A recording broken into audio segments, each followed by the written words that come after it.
Assalamualaikum warahmatullahi wabarakatuh. Saya Mawardiansyah, mahasiswa semester 6, Program Studi Pendidikan Pancasila dan Kewarganegaraan, Fakultas Keguruan dan Ilmu Pendidikan Universitas Pamulang.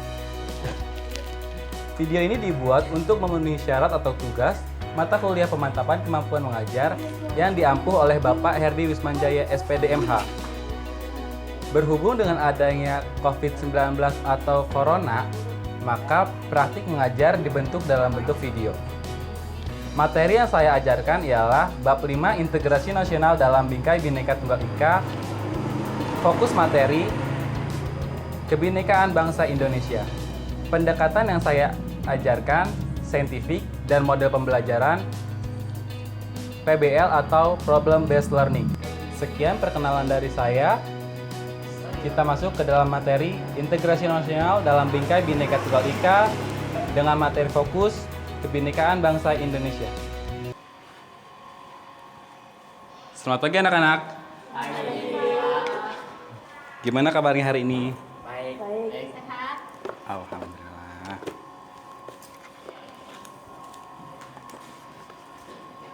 Kita sebelumnya baca doa terlebih dahulu. Untuk ketua kelasnya silahkan dipimpin. Untuk memulai pelajaran hari ini, alangkah baiknya kita berdoa terlebih dahulu. Berdoa menurut kepercayaan masing-masing. Berdoa selesai. Ya, terima kasih. Sebelum itu Bapak akan mengabsen terlebih dahulu. Baik. Rama. Hadir. Yanto. Fahril. Hadir. Reza Aldina. Hadir, Pak. Citra. Hadir, Pak. Sinta. Ini Sinta kemana? Pulang kampung, Pak. Nah, kampung. Dia minggu kemarin juga nggak masuk nih. Pulang kampung. Terus Fajar. Sakit kali dia. Sakit. Izin. Oke. Udah ngasih surat dokter atau? Udah kayak, Pak. Udah. Ketua kelas ya? Ya. Baik. Jadi yang nggak masuk cuma 2 orang, Fajar dan Sinta. Nah, sebelum kita memulai materi hari ini, Bapak akan menjelaskan apa tujuan dari pembelajaran hari ini. Yang pertama, tujuan dari pembelajaran hari ini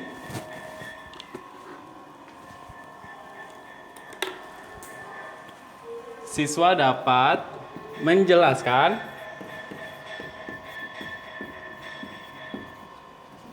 makna Bhinneka Tunggal Ika.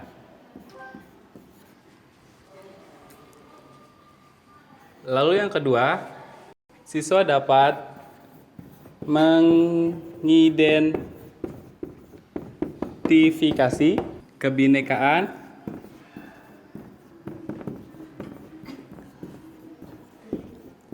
bangsa Indonesia.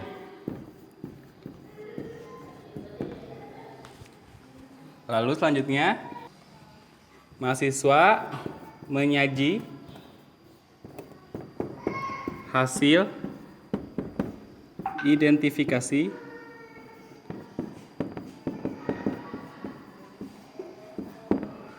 kebinekaan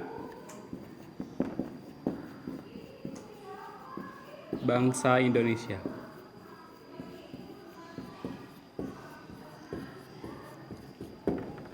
Ya. Sebelum kita memasuki materi hari ini, Bapak akan memberikan sebuah video tentang kebinekaan Indonesia.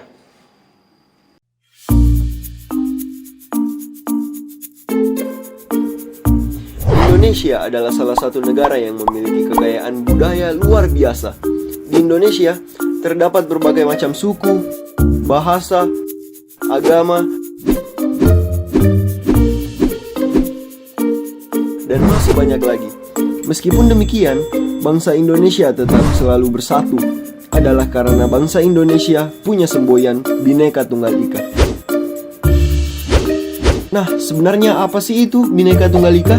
Menurut Wikipedia, diterjemahkan per kata, kata Bhinneka berarti beraneka ragam atau berbeda-beda, lalu kata tunggal berarti satu, dan kata ika berarti itu. Secara harfiah, Bhinneka Tunggal Ika diterjemahkan beraneka satu itu, yang bermakna meskipun berbeda-beda, tetapi pada hakikatnya bangsa Indonesia tetap adalah satu kesatuan. Maka dari itu, kita sebagai rakyat bangsa Indonesia tidak boleh terpecah belah oleh apapun yang terjadi. Jika ada sebuah masalah, kita tidak boleh menyelesaikannya seorang diri, melainkan kita harus menyelesaikannya secara bersama-sama.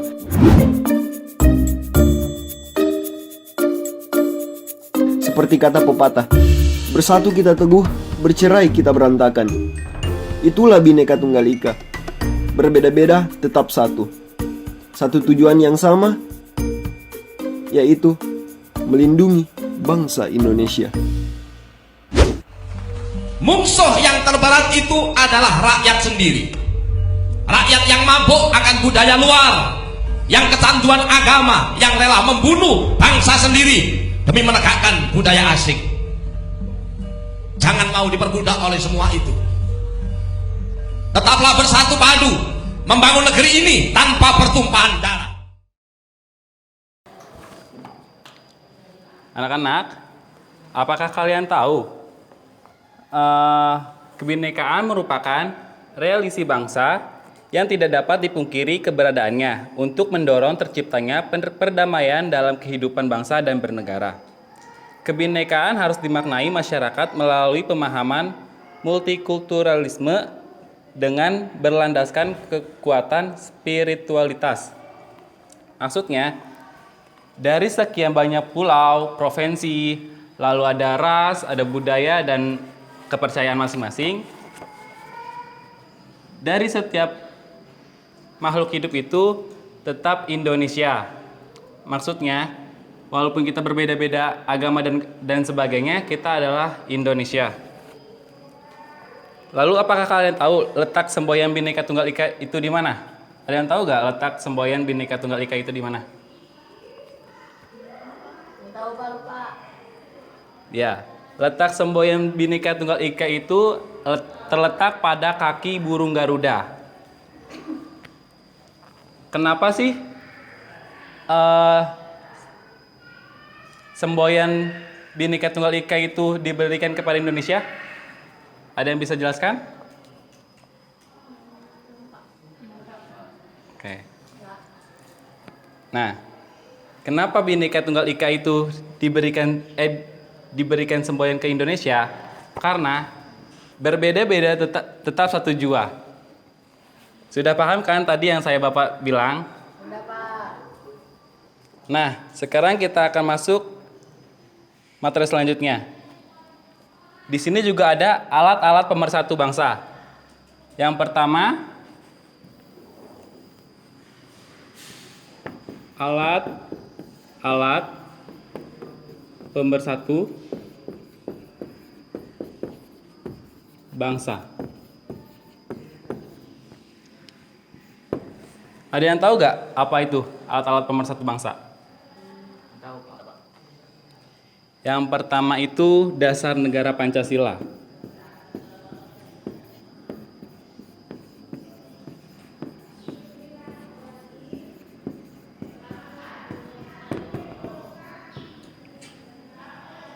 Nah, kenapa sih bisa disebut dasar negara Pancasila, bisa dibilang alat-alat pemersatu bangsa? Ada yang tahu? Tahu Pak. Citra tahu Citra? Oke, baik. Nggak tahu Pak. Contohnya ialah menghargai perilaku, beriman dan bertakwa kepada Tuhan Yang Maha Esa, berakhlak mulia dalam kehidupan di lingkungan sekolah, masyarakat, bangsa dan negara. Contohnya seperti kita ini kan semua berbeda-beda. Ada yang dari Jawa, ada yang dari Sumatera atau Papua, dan sebagainya.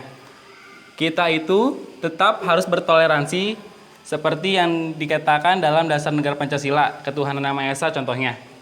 Walaupun berbeda-beda agama, kita harus tetap bertoleransi sesama agama lain. Lalu yang kedua ada bendera merah putih sebagai bendera kebangsaan.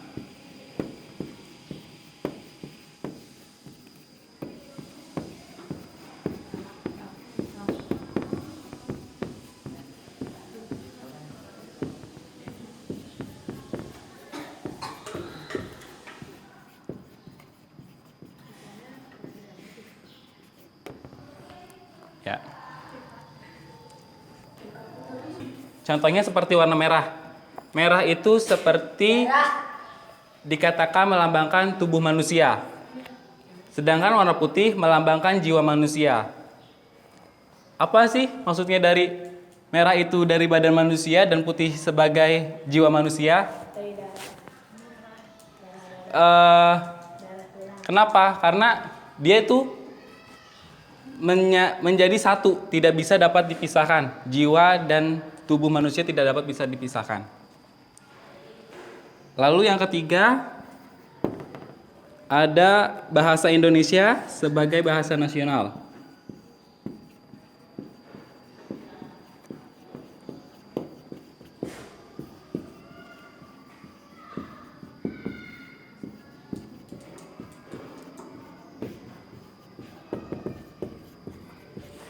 Nasional dan bahasa persatuan.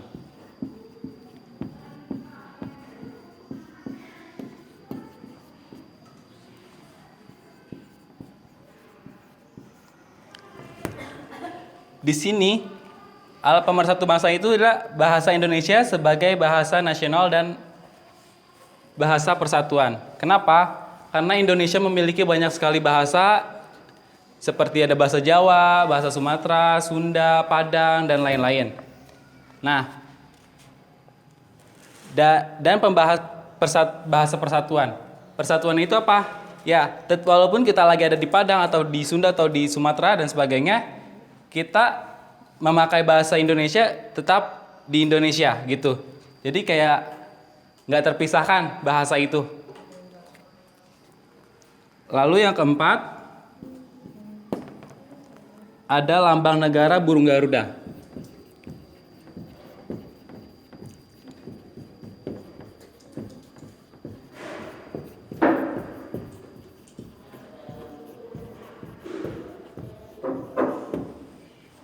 Ya. Lambang negara burung Garuda ini bisa dibilang pemersatu bangsa juga, karena dengan lambang burung Garuda ini dan semboyannya Bhinneka Tunggal Ika ini masuk dari keseluruhan apa itu Indonesia dan apa itu Pancasila dan apa itu Bhinneka Tunggal Ika. Ya, ada yang tahu gak sih kenapa Indonesia itu pakai lambang burung Garuda? Ada yang tahu?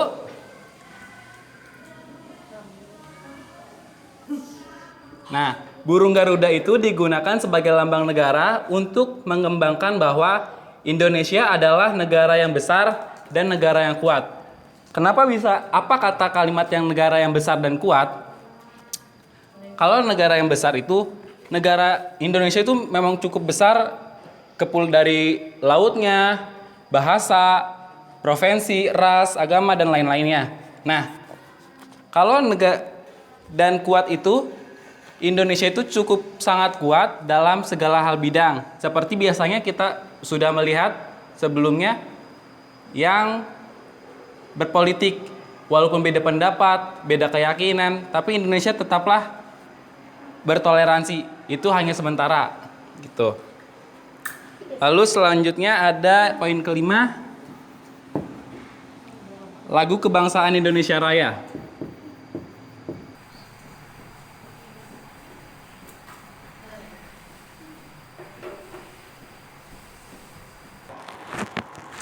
Lagu ini sering sekali kita dengar dalam sebuah acara-acara, seperti contohnya kemarin kita hari Senin upacara.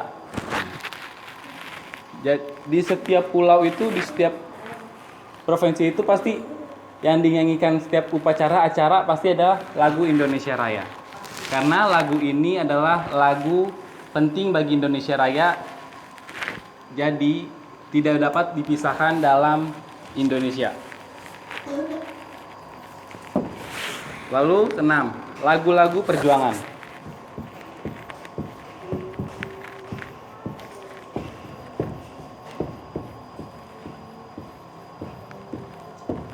Ada yang tahu gak sih lagu-lagu perjuangan itu apa? Contoh-contoh dari lagu-lagu perjuangan? Apa? Tahu Pak? Indonesia Pusaka, seperti Indonesia Pusaka, tahu kan? Iya Pak. Terus Garuda Pancasila, terus ada Tanah Airku, terus ada Berkibar Benderaku, dan masih banyak lagi. Nah, lanjut kita masuk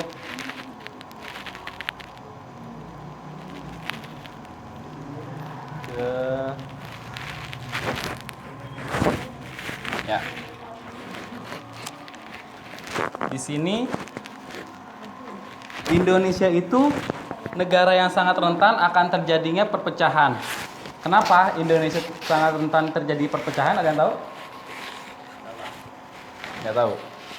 Ya, jadi Indonesia itu sangat rentan akan terjadinya perpecahan karena Indonesia ini kan banyak sekali kepulauan-kepulauan, bahasa, terus ada agama dan kepercayaannya masing-masing. Jadi gampang sekali untuk seperti diadu dombakan atau seperti perbedaan pendapat atau pikiran. Jadi mudah sekali Indonesia untuk berpecah. Lalu kita masuk pada dasarnya keberagaman masyarakat Indonesia menjadi modal dasar dalam pembangunan bangsa. Oleh karena itu, sangat diperlukan rasa persatuan dan kesatuan yang tertanam di kita. Jadi seperti kita gimana sih cara melawan perpecahan tersebut, kan? Ya mulai dari sekarang dari kita memulai dari toleransi antar berumat beragama, toleransi dalam bahasa, toleransi dalam ras, terus pendapat. Jadi kita bertoleransi. Jangan ada namanya si A pendapatnya seperti ini, si B pendapatnya seperti ini. Nanti kalian akan jadi berantem dan saling saling tidak serasi. Tidak baik juga kan. Lalu ada untuk mempersatukan masyarakat yang beragama perlu adanya toleransi yang tinggi antar budaya, sikap saling menghargai antar golongan, mengenal dan mencintai budaya lain. Nah, tadi Bapak sampaikan, walaupun kita berbeda agama, seperti contohnya si A non-muslim, si B Islam gitu, jangan temenin dia gitu. Itu nggak boleh, karena itu bisa membuat perpecahan. Nanti masa kalian jangan temenin dia orangnya gini, itu nggak boleh ya. Lalu ada persatuan bangsa merupakan syarat yang mutlak bagi kejayaan Indonesia. Jika masyarakatnya tidak bersatu dan selalu memprioritaskan kepentingannya sendiri, maka cita-cita Indonesia yang terdapat dalam sila ketiga Pancasila hanya akan menjadi mimpi yang tak akan pernah terwujud. Kenapa butuh persatuan dalam Indonesia? Karena kalau misalkan kita berpecah-pecah, tidak akan terjadinya Indonesia. Seperti misalkan pulau ini sendiri-sendiri, pulau ini sendiri-sendiri. Itu nggak kemungkinan besar nggak bakal ada Indonesia gitu loh. Jadi makanya kita dari sejak dini harus mempererat silaturahmi agar menjadi tetap sejahtera. Ya, materinya ya itu aja yang Bapak bisa sampaikan. Selanjutnya Bapak akan memberikan tugas pada kalian yang akan dijawab dalam tugas PR ya. Nanti kalian tulis soalnya lalu kirim ke email Bapak. Siap? Baik? Bentar ya. Bapak akan tulis soalnya.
Ya, 3 soal saja.